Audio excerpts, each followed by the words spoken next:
Emily, alam mo kung gaano kahirap ang mga nangyayari para sa'yo. Pero tandaan mo, dito lang kami mga kaibigan mo para makiramay sa'yo. Salamat, Artie. Alam ko na napakabuti niyong kaibigan sa aming magkakapatid. Pero aaminin ko sa'yo, hindi ko nakakayanin pag nawala pa sa amin si nanay. Nung nawala sa amin si tatay, wala sa tabi namin si nanay. Hindi ko alam yung gagawin ko sa mga kapatid ko. Kasi ako mismo naglulugsa sa pagkawala ni tatay. Iwan ko na maramdaman ulit yung Artie. Tapos ngayon, dalawa pang mahal ko sa buhay nasa bingit kamatayan. Natatakot ako. Natatakot ako. Hindi mangyari yan, Emily. Tulungan kita magdasal para hindi mangyari ang kinakatakutan mo. Sana po. Salamat po, Dok. Emily! Okay na. Pero paano nangyari yun? May isang aso na pwedeng ilabas. Kaya nagkaroon ng bakante. Nagamutin na nila si Bantay.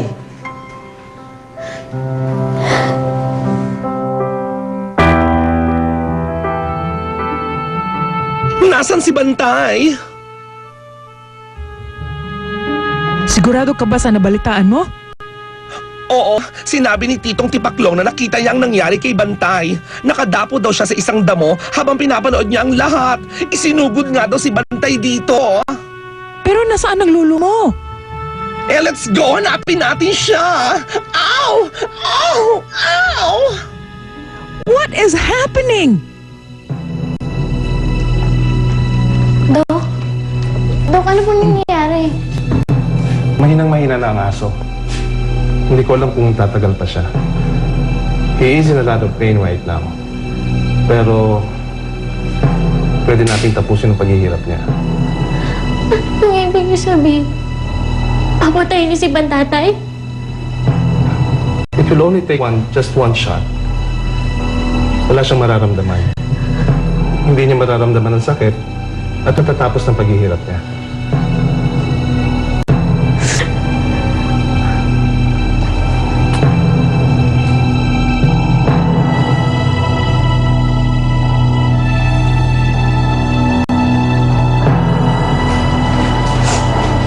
Emily, bakit? Ano daw? Kamusta si Bantatay? Ate Juan, sabi kasi nung... Ano sabi? Gusto na ng doktor na injection na si Bantay para tapusin ang buhay niya. Papatay na si Bantatay? Mas mabuti na daw na ganun kaysa nahihirapan siya na ganito.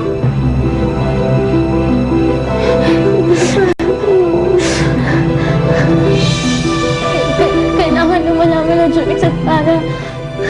Kailangan na malaman.